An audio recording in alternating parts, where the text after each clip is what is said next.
லீ news செய்திகளுக்காக சித்ரா. விரிவான செய்திகளை தற்போது பார்க்கலாம். ஹிந்தி திணிப்பு முற்றிலும் தவிர்க்கப்பட வேண்டும் என்று திருப்பூரில் மதிமுக முன்னாள் அவைத்தலைவர் துரைசாமி அவர்கள் தெரிவித்துள்ளார். தமிழகத்தில் ஏற்பட்டுள்ள புதிய அரசியல் மாற்றங்கள் குறித்தும் தேசிய அளவிலான மொழிக் கொள்கைகள் குறித்தும் திருப்பூர் ஊத்துக்குழி சாலையில் உள்ள தனது அலுவலகத்தில் மதிமுக முன்னாள் அவைத்தலைவர் துரைசாமி செய்தியாளர்களை சந்தித்து பேசினார்.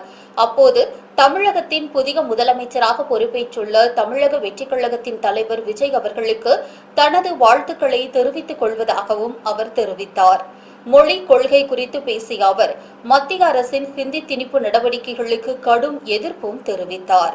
இந்தியாவில் ஹிந்தி பேசாத மாநிலங்கள் பல உள்ளன. மாநிலங்களில் மொழி சார்பு இருக்கலாம், ஆனால் மத்திய அரசிற்கு என்று எந்த ஒரு குறிப்பிட்ட மொழி சார்பும் இருக்கக்கூடாது என்றும் அது தேவையற்றது. ஹிந்தியை திணிப்பதைத்தான் நாங்கள் ஏற்க முடியாது என்கிறோம். அதே சமயம் மாணவர்கள் விருப்பப்பட்டால் பல மொழிகளையும் கற்கலாம் என்றும் அவர் தெரிவித்தார். திமுகவின் தேர்தல் தோல்வி குறித்து பேசிய அவர் திமுகவில் தொடர்ந்து குடும்ப அரசியல் மற்றும் குடும்ப ஆட்சி நடைபெற்றதால் தான் அவர்கள் இந்த தேர்தலில் பலத்த தோல்வியை சந்தித்துள்ளனர் என்றும் தற்போது திமுகவில் எத்தனையோ மூத்த அனுபவம் வாய்ந்த தலைவர்கள் இருக்கிறார்கள், ஆனால் அவர்களை எல்லாம் ஓரங்கட்டிவிட்டு உதயநிதி ஸ்டாலினுக்கு எதிர்க்கட்சித் தலைவர் பதவியை கொடுத்திருப்பது கண்டிக்கத்தக்கது என்றும் விமர்சித்தார். திராவிட ஆட்சியை மக்கள் உடைத்துவிட்டனர் என்று கோவையில் காங்கிரஸ் எம்பி விஷ்ணு பிரசாத் அவர்கள் தெரிவித்துள்ளார். கோவையில் காங்கிரஸ் கட்சியின் தொழிற்சங்கமான INTUC-யின் 257வது மாநில செயற்குழு கூட்டம் நடைபெற்றது. மாநில தலைவர் பன்னீர்செல்வம் தலைமையில் நடைபெற்ற இந்த முக்கிய கூட்டத்தில் பொதுச் செயலாளர் கோவை செல்வன் உள்ளிட்ட பல முக்கிய நிர்வாகிகளும் கலந்து கொண்டனர். முன்னதாக இந்த நிகழ்வில் கலந்து கொண்ட கூடலூர் காங்கிரஸ் நாடாளுமன்ற உறுப்பினர் விஷ்ணு பிரசாத் அவர்கள் செய்தியாளர்களை சந்தித்து பேசினார். அப்போது அவர் பேசுகையில் தமிழகத்தில் கடந்த 60 ஆண்டு காலமாக தொடர்ந்து வந்த திராவிட ஆட்சியை மக்கள் தற்போது உடைத்து எறிந்துள்ளனர் என்று மிக கடுமையான விமர்சனத்தை முன்வைத்தார். மேலும் தமிழகத்தில் ஏற்பட்டுள்ள இந்த புதிய அரசியல் மாற்றத்தின் காரணமாக இனிவரும் காலங்களில் தமிழகம் ஒரு பொலிவு மிக்க வளர்ச்சி பாதையில் பயணிக்கும் என்றும் அவர் நம்பிக்கை தெரிவித்தார். தொடர்ந்து பேசிய அவர் தமிழக வெற்றிக் கழக தலைவர் விஜய்க்கு ஒரு பிரச்சனை என்று வந்தபோது அவருக்காக முதல் நபராக ஆதரவு கரம் நீட்டியவர் தங்களது தலைவர் ராகுல் காந்தி தான் என்றும் பெருமிதத்துடன் குறிப்பிட்டார். அரசியல் என்றால் இப்படித்தான் இருக்க வேண்டும் என்று ஒரு 60 ஆண்டு காலமாக தமிழகம் ஒரு திசையை நோக்கி சென்று கொண்டிருந்தது. அதையெல்லாம் மாற்றி இனிமேல் தமிழகம் இப்படித்தான் இருக்கும். அதுவும் குறிப்பாக அவர் சொன்னது இனி பவர் சென்டர் என்றால் ஒன்றுதான் இருக்கும் என்று சொன்னது அனைவருக்கும் மிக மகிழ்ச்சியான ஒரு நிகழ்ச்சியாக நாங்கள் கருதுகின்றோம். அதே போல மக்கள் காசு ஒரு பைசா கூட எனக்கு வேண்டாம் என்று சொன்னதை எல்லாம் மக்கள் எதிர்பார்க்கிறார்கள். அதை எதிர்பார்த்துதான் மக்கள் இப்படிப்பட்ட ஒரு நம்பிக்கை வைத்துதான் இப்படிப்பட்ட ஒரு முடிவை தந்திருக்கிறார்கள். அதை நிச்சயமாக நம்முடைய மாண்பு முதலமைச்சர் அவர்கள் செய்வார்கள் என்ற முழு நம்பிக்கை எங்களுக்கு பூரணமாக இருக்கின்றது. கோவை ஆட்சியர் அலுவலகத்தில் அண்ணா, அம்பேத்கர், பெரியார் உள்ளிட்டோரின் புகைப்படங்களை வைக்க வலியுறுத்தி மனு அளிக்கப்பட்டது. தமிழக அரசின் பொதுத்துறை அரசாணை எண் 47 1978 மற்றும் அதன் தொடர்ச்சியான 1990ஆம் ஆண்டு அரசாணையின்படி மாநிலத்தின் அனைத்து அரசு அலுவலகங்கள் மற்றும் பொது கட்டிடங்களில் பெரியார், அண்ணா மற்றும் அம்பேத்கர் ஆகியோரின் புகைப்படங்கள் கட்டாயம் இடம்பெற வேண்டும் என்பது விதியாகும். ஆனால் கோவை மாவட்ட ஆட்சியர் அலுவலகத்தில் இந்த அரசாணை முறையாக பின்பற்றப்படவில்லை என்று மறுமலர்ச்சி மக்கள் இயக்கத்தின் தலைவர் ஈஸ்வரன் கடுமையான குற்றச்சாட்டினை முன்வைத்துள்ளார். இது தொடர்பாக அவர்கள் கடந்த 2022ஆம் ஆண்டு செப்டம்பர் 12ஆம் தேதி அப்போதைய மாவட்ட ஆட்சியர் GS சமீரனிடம் தலைவர்களின் புகைப்படங்களை நேரில் வழங்கி மனுவும் அளிக்கப்பட்டது. அப்போது நெறிமுறை விதிகளின்படி ஆய்வு செய்து உரிய நடவடிக்கை எடுக்கப்படும் என்று மாவட்ட நிர்வாகம் தரப்பிலும் உறுதியளிக்கப்பட்டது. இருப்பினும் 4 ஆண்டுகள் கடந்தும் இதுவரை எந்தவித நடவடிக்கையும் எடுக்கப்படவில்லை என்று அவர்கள் தங்களது வேதனையையும் வெளிப்படுத்தியுள்ளனர். தற்போது தமிழகத்தில் ஏற்பட்டுள்ள அரசியல் மாற்றத்தை தொடர்ந்து இந்த விவகாரம் புதிய முதலமைச்சர் ஜோசப் விஜய் அவர்களின் கவனத்திற்கும் கொண்டு செல்லப்பட்டுள்ளது. எனவே தற்போது புதிய முதலமைச்சராக பொறுப்பேற்றுள்ள ஜோசப் விஜய் அவர்கள் இந்த விவகாரத்தில் உடனடியாக தலையிட்டு அரசாணைப்படியும் தார்மீக அடிப்படையிலும் கோவை ஆட்சியர் அலுவலகத்தில் இத்தலைவர்களின் புகைப்படங்களை வைக்க துரித நடவடிக்கை எடுக்க வேண்டும் என்று மறுமலர்ச்சி மக்கள் இயக்கம் கோரிக்கை விடுத்துள்ளது. கோவையில் சூறாவளி காற்றால் சேதமடைந்த வாழை மரங்களுக்கு இழப்பீடு வழங்க வேண்டும் என்று கோரி தமிழக விவசாயிகள் சங்கம் சார்பில் மனு அளிக்கப்பட்டுள்ளது. கோவை மாவட்டத்தில் கடந்த வாரம் வீசிய கடுமையான சூறாவளி காற்று மற்றும் பலத்த மழையின் காரணமாக மேட்டுப்பாளையம், சூலூர், அன்னூர், காரமடை மற்றும் தொண்டாமுத்தூர் உள்ளிட்ட பல்வேறு பகுதிகளில் ஆயிரக்கணக்கான ஏக்கரில் பயிரிடப்பட்டிருந்த வாழை மரங்கள் வேரோடு சாய்ந்து பலத்த சேதமடைந்தன. இதனையடுத்து தங்களுக்கு ஏற்பட்ட நஷ்டத்திற்கு உரிய இழப்பீடு கோரி பாதிக்கப்பட்ட விவசாயிகள் வேளாண் துறை அதிகாரிகளையும் அணுகினர். அப்போது அதிகாரிகள் தரப்பில் சேதமடைந்த ஒரு வாழை மரத்திற்கு வெறும் 6 ரூபாய் மட்டுமே இழப்பீடு வழங்கப்படும் என்றும் 1 ஹெக்டேருக்கு அதிகபட்சமாக 17,000 ரூபாய் வரை மட்டுமே இழப்பீடு கிடைக்க வாய்ப்புள்ளது என்று கூறியதாகவும் தெரிகிறது. அதிகாரிகளின் இந்த பதில் வாழ்வாதாரத்தை இழந்த விவசாயிகளிடையே பெரும் அதிர்ச்சியையும் கவலையையும் ஏற்படுத்தியுள்ளது. இந்த விவகாரம் தொடர்பாக கோவை மாவட்ட ஆட்சியர் அலுவலகத்தில் நடைபெற்ற வாராந்திர மக்கள் குறைதீர்க்கும் கூட்டத்தில் தமிழக விவசாயிகள் சங்கத்தின் எதிர்முனை இளைஞர் அணியினர் திரண்டு வந்து மாவட்ட ஆட்சியரிடம் கோரிக்கை மனுவும் அளித்தனர். அந்த மனுவில் ஒரு வாழை மரத்தை நட்டு சாகுபடி செய்து அறுவடை வரை பராமரிப்பதற்கு சராசரியாக 160 ரூபாய் வரை செலவாகும் என்றும் இதே வேளாண் துறைதான் கணக்கிட்டு சொல்கிறது. எனவே சூறாவளி காற்றால் பாதிக்கப்பட்ட வாழை மரங்கள் ஒவ்வொன்றிற்கும் தலா 200 ரூபாய் வீதம் உரிய இழப்பீட்டுத் தொகையை உடனடியாக வழங்கிட துரித நடவடிக்கை எடுக்க வேண்டும் என்றும் விவசாயிகள் தார்மீக கோரிக்கையும் விடுத்துள்ளனர். நிலக்கோட்டையில் நடைபெற்ற அன்னையர் தின விழாவில் PKF சமூக நல அமைப்பு கோரிக்கை விடுத்துள்ளது. திண்டுக்கல் மாவட்டம் நிலக்கோட்டையில் அன்னையர் தினத்தினை முன்னிட்டு PKF சமூக நல அமைப்பின் சார்பில் சிறப்பு விழா மற்றும் கோரிக்கை முழக்க கூட்டம் நடைபெற்றது. இந்த கூட்டத்தின் ஒரு பகுதியாக இந்திய வரலாற்றில் 68 சமூகத்தினருக்கு வழங்கப்பட்டு வரும் இரட்டை ஜாதி சான்று வழங்கும் முறையை அரசு உடனடியாக நிறுத்திக் கொள்ள வேண்டும். அதற்கு பதிலாக ஒட்டுமொத்தமாக TNT என்ற ஒற்றை ஜாதி சான்றிதழை மட்டுமே வழங்கிட வேண்டும் என்று தமிழகத்தில் புதிதாக பொறுப்பேற்றுள்ள அரசிடம் கோரிக்கையும் முன்வைக்கப்பட்டது.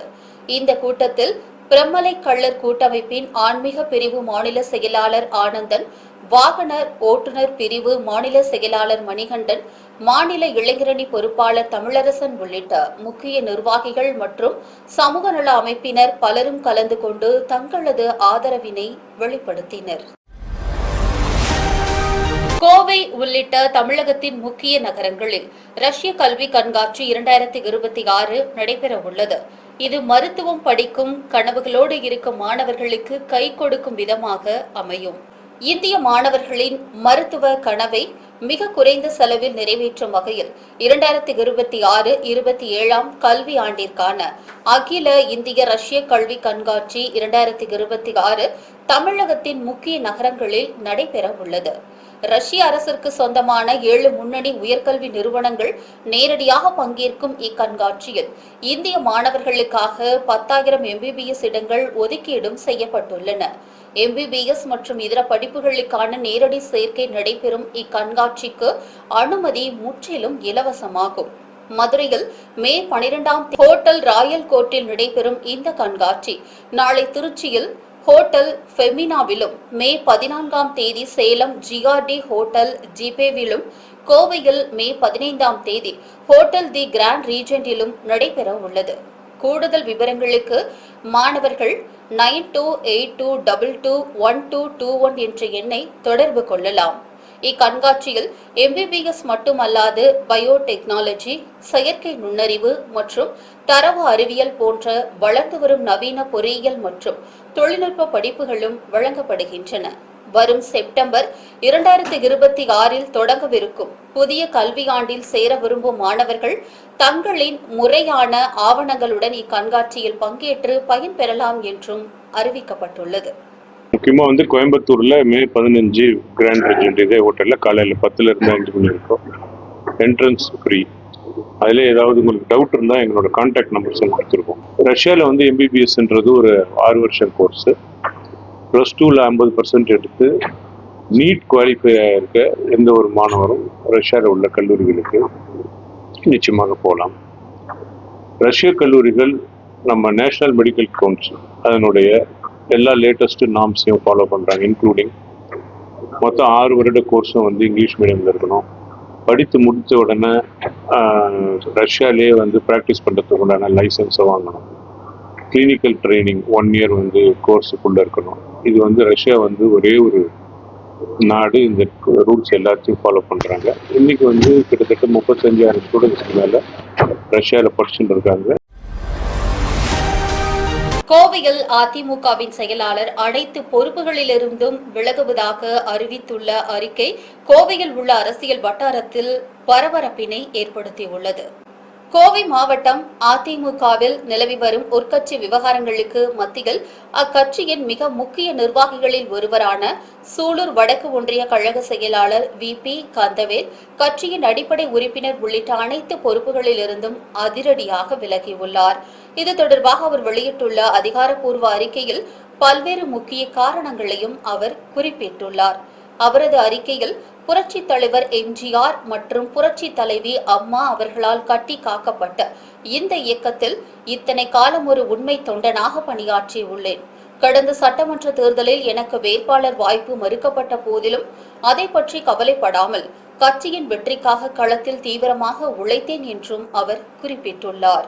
தொடர்ந்து பேசிய அவர், இருப்பினும் தேர்தல் முடிவுகளுக்கு பின் கட்சியில் அரங்கேறி வரும் சில நிகழ்வுகள் எனக்கு மிகுந்த மன உளைச்சலையும் நீண்ட நாள் வேதனையையும் அளித்து வருகின்றன என்றும் அவர் தெரிவித்துள்ளார்.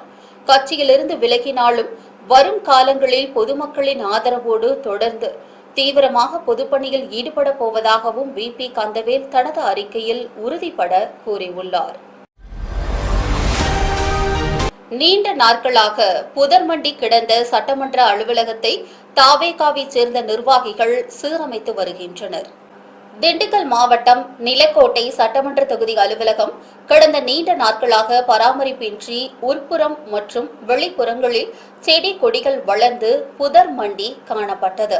இந்நிலையில் தமிழகத்தில் புதிதாக பொறுப்பேற்றுள்ள தமிழக வெற்றிக் கழகத்தின் உள்ளூர் நிர்வாகிகள் மற்றும் தொண்டர்கள் ஒன்றிணைந்து இந்த சட்டமன்ற அலுவலகத்தை முழுமையாக சுத்தம் செய்யும் பணிகளில் அதிரடியாகவும் இறங்கியுள்ளனர். நிலக்கோட்டை தொகுதி சட்டமன்ற உறுப்பினராக பொறுப்பேற்றுள்ள ஐயனார் அவர்கள் மிக விரைவில் இந்த அலுவலகத்தில் அமர்ந்து தனது அதிகாரப்பூர்வ மக்கள் பணியையும் தொடங்கவிருக்கிறார். தொகுதி மக்கள் தங்களின் குறைகளையும் கோரிக்கைகளையும் அவரிடம் நேரடியாக தெரிவிப்பதற்கு ஏற்ப இந்த அலுவலகம் போர்க்கால அடிப்படையில் தயார் செய்யப்பட்டு வருகிறது. வணக்கம், நான் நிலக்கோட்டை பங்காளி. நிலக்கோட்டை சட்டமன்ற தொகுதி ஐயனார் மிகப்பெரிய வாக்கு வித்தியாசத்தில் வெற்றி பெற்றிருக்காரு. அதை அனைத்து நம்மளோட உறவுகளுக்கு எல்லாத்துக்கும் நன்றி தெரிவிச்சுக்கிறோம். வீடு தவறாமல் நன்றி தெரிவிக்க கண்டிப்பாக வருவோம். நம்ம அலுவலக சிறப்பு விழா மிக சிறப்பாக நடக்கிறதுக்கு இன்றைக்கி அந்த பணிகளை ஃபுல்லாகவே சிறப்பாக பண்ணி கொடுத்துருக்காங்க. நம்ம தூய்மை பணியாளர்கள்லாம் பண்ணி கொடுத்துருக்காங்க. தூய்மை பணியாளர்களை தாண்டி ஒரு பொக்கிஷமான உங்களால் மறக்க முடியாது.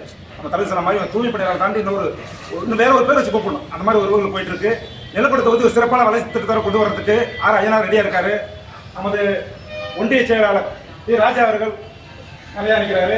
இதெல்லாம் நம்ம ஒருவர் தான். நிறைய நம்ம கட்சி தொண்டர்களை தாண்டி ஒரு பொறுப்புல நிலக்கோட்டை தொகுதி அடுத்த இடத்துக்கு கொண்டு போகணும்னு சொல்லி ரொம்ப கவனமாக செயல்பட ஆர்வமாக இருக்காங்க. உங்களோட ஒத்துழைப்பு நாடி வந்திருக்காங்க, உறவு தேடி வந்திருக்காங்க. எதிர்மறைகளான விமர்சனங்களை தாண்டி ஒட்டுமொத்த நிலக்கோட்டை மக்களுக்காக மட்டுமே செயல்படுறதுக்கான உறவுகள் அந்த உறவுகள் இல்லாமல் உங்களை ஒத்துழைப்போட முழுசாக நாங்கள் செயல்படுறதுக்கு உங்களுடைய அன்பை தேடி வந்திருக்கோம், அரவணைப்பை தேடி வந்திருக்கோம், உங்கள் ஆதரவை தேடி வந்திருக்கோம். நிலக்கோட்டை எம்எல்ஏ ஐயனார் அவர்கள் மீண்டும் உங்களை சந்திக்க வருவார். அதற்கான பிள்ளையார் சொல்லி தான் இன்னைக்கு இந்த வீடியோ ஆஃபீஸ் திறக்க போகிறோம். உங்களோட ஒத்துழைப்பை தேடி வந்திருக்கோம். ஒரு சில தினங்களில் டேட் அறிவிக்கிறேன். நன்றி. இனி வரும் செய்திகளை விரைவு செய்திகளாக தற்போது பார்க்கலாம். கோவை காந்திபுரத்தை அடுத்த நியூ சுத்தாபுதூர் பகுதியில் தமிழ்நாடு அரசு கேபிள் டிவி நிறுவனத்தின் டிஜிட்டல் சிக்னல் விநியோகஸ்தர்கள் மற்றும் அசோசியேஷன் அமைப்பின் அவசர கலந்தாய்வு கூட்டம் நடைபெற்றது. கூட்டத்தின் தொடக்கமாக தமிழகத்தின் புதிய முதலமைச்சராக பொறுப்பேற்றுள்ள ஜோசப் விஜய் அவர்களுக்கு சங்கத்தின் சார்பில் மனமார்ந்த வாழ்த்துக்களும் தெரிவிக்கப்பட்டன. இக்கூட்டத்தில் புதிய முதலமைச்சர் தனது தேர்தல் அறிக்கையில் குறிப்பிட்டுள்ளபடி கேபிள் டிவி ஆபரேட்டர்கள் மற்றும் இந்த துறையை நம்பியுள்ள தொழிலாளர்களின் நலனுக்கான சிறப்பு திட்டங்களை உடனடியாக செயல்படுத்த வேண்டும் போன்ற பல்வேறு முக்கிய தீர்மானங்கள் நிறைவேற்றப்பட்டன. மேலும் தமிழக அரசு அறிவிக்கும் மக்கள் நல திட்டங்கள் அனைத்தையும் உள்ளூர் கேபிள் டிவி நிறுவனங்களின் டிஜிட்டல் சிக்னல் விநியோகஸ்தர்கள் போர் வீரர்களைப் போல அர்ப்பணிப்புடன் செயல்பட்டு சந்தாதாரர்கள் மற்றும் பொதுமக்கள் அனைவரின் பார்வைக்கும் கொண்டு சேர்க்க பாடுபடுவோம் என்றும் அவர்கள் உறுதியளித்தனர். மதுரை மாநகர், மேலூர், வாடிப்பட்டி ஆகிய பகுதிகளில் உள்ள 633 பள்ளிகளைச் சேர்ந்த 1316 தனியார் மற்றும் அரசு உதவி பெறும் பள்ளிகளின் வாகனங்களை நேரில் ஆய்வு செய்யும் கூட்டாய்வு பணி மதுரை ஆயுதப்படை மைதானத்தில் தொடங்கியது. இந்த தணிக்கை பணியை மாவட்ட ஆட்சித்தலைவர் பிரவீன்குமார் IAS நேரில் பங்கேற்று தொடங்கி வைத்தார். இதில் போக்குவரத்துத்துறை அதிகாரி சித்ரா, மாவட்ட முதன்மை கல்வி அலுவலர் மற்றும் காவல்துறை, வருவாய்த்துறை, தீயணைப்புத்துறை அதிகாரிகள் இணைந்து கூட்டு பரிசோதனையில் ஈடுபட்டனர். தொடர்ந்து ஒரு பள்ளி வாகனத்தில் காலாவதியான தீயணைப்பு உபகரணங்கள் வைக்கப்பட்டிருந்ததைக் கண்டு அதிர்ச்சியடைந்த ஆட்சியர் உடனே அந்த பள்ளி நிர்வாகத்திற்கு எச்சரிக்கை விடுக்கவும் உத்தரவிட்டார். மேலும் மற்றொரு வாகனத்தில் எழுதப்பட்டிருந்த அவசர உதவி எண்ணிற்கு தனது செல்போன் மூலம் ஆட்சியர் நேரடியாக தொடர்பு கொண்ட போது பள்ளி நிர்வாக தரப்பில் யாரும் அழைப்பை ஏற்கவில்லை. இதனால் அதிருப்தியடைந்த மாவட்ட ஆட்சியர் பிரவீன்குமார், அதிகாரிகள் யாரும் பெயரளவிற்கு மட்டும் ஆய்வுகளை மேற்கொள்ளக்கூடாது, ஒவ்வொரு வாகனத்தையும் அணுவாக ஆய்வு செய்த பின்னரே அதற்கான தகுதி சான்றை வழங்க வேண்டும், குழந்தைகளின் நலனில் விளையாடும் பள்ளி நிர்வாகங்கள் மீது கடுமையான நடவடிக்கை எடுக்கப்படும் என்றும் அதிகாரிகளுக்கு போர்க்கால உத்தரவு பிறப்பித்தார். ஒவ்வொரு பள்ளி வாகனத்திலுமே கூட அரசு சார்ந்த வட்டார போக்குவரத்து அலுவலர்களுடைய தொலைபேசி நம்பர் நான் கொடுத்திருக்கோம். அந்த தொலைபேசி எண்ணுக்கு அந்த பள்ளிக்கூடம் அந்த வாகனத்துடைய எண் சொல்லிட்டு என்ன பிரச்சனை இருக்கு என்றது நம்முடைய கவனத்துக்கு கொண்டு வந்தா நடவடிக்கை எப்பவுமே முதலாவது தவணை எடுக்க மாட்டோம். எப்பவுமே நிர்வாகத்துடைய நோக்கமே வந்துட்டு முதலாவது ஒரு வாய்ப்பு கொடுப்போம், பள்ளிக்கூடத்துக்கு குறிப்பிட்ட நேரம் கொடுப்போம், அதில் அந்த மாற்றம் கொண்டு வந்தா நம்ம அலுவலர்கள் பார்த்துட்டு எந்த ஒரு நடவடிக்கையை எடுக்க மாட்டோம். ஸோ அவருடைய பேரு அது எல்லாமே நான் காப்பாற்றுவோம் என்ற ஒரு உறுதியை நான் இந்த காலையில் கூட சொல்லியிருக்கேன். அதை நான் மனசில் வச்சுக்கொண்டு நான் கண்டிப்பாக நிர்வாகத்துக்கு சொல்லி அந்த என்னென்ன சின்ன சின்ன குறைபாடுகள் இருக்கோ அதன் உடனடியாக ரெடி பண்ணுறதுக்கு கூட நான் நிர்வாகத்துக்கு. திருப்பூர் இந்திரா நகர் பகுதியில் தமிழ்நாட்டு இளைஞர் ஒருவர் மீது வட மாநிலங்களைச் சேர்ந்த சில தொழிலாளர்கள் அரிவாள் உள்ளிட்ட பயங்கர ஆயுதங்களுடன் மிக கொடூரமாக தாக்குதல் நடத்தியுள்ளனர். இது தொடர்பான அதிர்ச்சியூட்டும் CCTV மற்றும் வீடியோ காட்சிகள் சமூக வலைதளங்களில் வெளியாகி பொதுமக்கள் மற்றும் உள்ளூர் மக்களிடையே பெரும் கொந்தளிப்பை ஏற்படுத்தியுள்ளது. இந்த கொடூர தாக்குதல் விவகாரத்தை கண்டித்தும் குற்றவாளிகள் மீது உரிய நடவடிக்கை எடுக்க கோரியும் பாதிக்கப்பட்ட இந்திரா நகர் பகுதியைச் சேர்ந்த 100க்கும் மேற்பட்ட பொதுமக்கள் திரண்டு திருப்பூர் மாநகர காவல் ஆணையர் அலுவலகத்தில் புகார் மனு அளித்தனர். ரோட்ல சத்தம் போட்டுட்டு போயிட்டு இருந்திருக்காங்க. ரோட்ல எதுக்கு சத்தம் சொல்லி ஒரு பையன் கூப்பிட்டு ஜெயதீஷ்ன்ற பையன் கேட்டிருக்கான். கேட்டதுக்கு ஒண்ணு இல்ல நம்ம மிரட்டி தாட்டி விட்ட, ரோட்ல நின்று சத்தம் போடாதீங்க, சண்டை கட்டாதீங்கன்னு அனுப்பிச்சு விட்டுட்டான். அனுப்பிச்சு விட்டதுக்கு அப்புறம் போய் ஆளை கூட்டிட்டு வந்து அந்த பையனை போட்டு நாய் அடிக்காத குறையா அடிச்சிருக்காங்க. 100 பேர் 150 சேர்ந்து ஒரு பையன் அடிச்சிருக்காங்க. அப்ப எங்களுக்கு என்ன பாதுகாப்பு இருக்குது? எங்களுக்கு என்ன பாதுகாப்பு இருக்கு? நாங்க எங்க இருக்கோன்றது எங்களுக்கு தெரியல. அறுவாள் வச்சுக்கிட்டு ஒரு ஆம்பளுக்கு ஒரு எடுத்து நிக்கிற பையனுக்கே அந்த அளவுக்கு இருக்குன்னா எங்களோட பெண்களோட நிலைமையை நினைச்சு பாருங்க. நாங்கள இதுல இருக்கணுமா வேண்டாமான்னு சொல்லுங்க. திருப்பூர் மாவட்டம் தாராபுரம் நகரின் முக்கிய பகுதிகளில் செயல்பட்டு வரும் 4 டாஸ்மாக் மதுபான கடைகளை உடனடியாக அப்புறப்படுத்த நடவடிக்கை எடுக்க வேண்டும் என்று வலியுறுத்தி தாராபுரம் கோட்டாட்சியரிடம் கோரிக்கை மனு அளிக்கப்பட்டுள்ளது. விஜய் மக்கள் இயக்கத்தின் தாராபுரம் முன்னாள் நகர தலைவர் ஜாபர் சாதிக் இந்த மனுவை அதிகாரிகளிடம் நேரில் வழங்கியுள்ளார். அந்த மனுவில் தமிழகம் முழுவதும் பொதுமக்களுக்கு பெரும் அச்சுறுத்தலாகவும் சமூக பாதிப்புகளை தொடர்ந்து ஏற்படுத்தி வரும் அமைப்பிலும் உள்ள 717 மதுபான கடைகளை கண்டறிந்து அவற்றை உடனடியாக அகற்ற வேண்டும் என்று புதிய தமிழக முதல்வர் திரு ஜோசப் விஜய் அவர்கள் அண்மையில் அறிவுறுத்தியுள்ளதும் சுட்டிக்காட்டப்பட்டுள்ளது. முதலமைச்சரின் இந்த அதிரடி உத்தரவை தொடர்ந்து தாராபுரம் பகுதியில் பெண்கள், பள்ளி மற்றும் கல்லூரி மாணவர்கள், முதியோர்கள் உள்ளிட்ட பொதுமக்களின் அன்றாட வாழ்க்கைக்கு பெரும் பாதிப்பை ஏற்படுத்தி வரும் கீழ்கண்ட 4 டாஸ்மாக் கடைகளை உடனடியாக அப்புறப்படுத்த வேண்டும் என்று மனுவில் கோரப்பட்டுள்ளது. 17 கடைகளை இன்னைக்கு கோவில் மற்றும் பொதுமக்களுக்கு இடையூறாக இருக்கக்கூடிய கடைகளை அகற்றுவதற்கு உத்தரவிட்டிருக்காரு.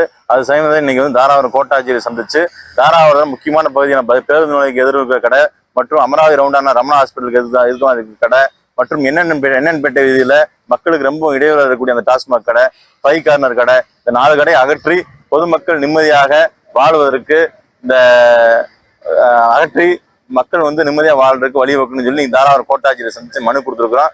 அவர் கோட்டாட்சியர் உடனடியாக அந்த மனுவின் மீது நடவடிக்கை எடுப்ப அறிவிச்சிருக்காரு. நன்றி. இத்துடன் இந்த செய்தி தொகுப்பு நிறைவடைந்தது. உலகில் நடக்கும் செய்திகளை உடனுக்குடன் தெரிந்து கொள்ள www.lenews.in என்ற இணையத்திலும் லீ மேக்ஸ் என்ற OTT தளத்திலும் கண்டு களியுங்கள். யூடியூப், ஃபேஸ்புக், இன்ஸ்டாகிராம் போன்ற சமூக வலைதளங்களிலும் தொடர்ந்து இணைந்திருங்கள். நன்றி, வணக்கம்.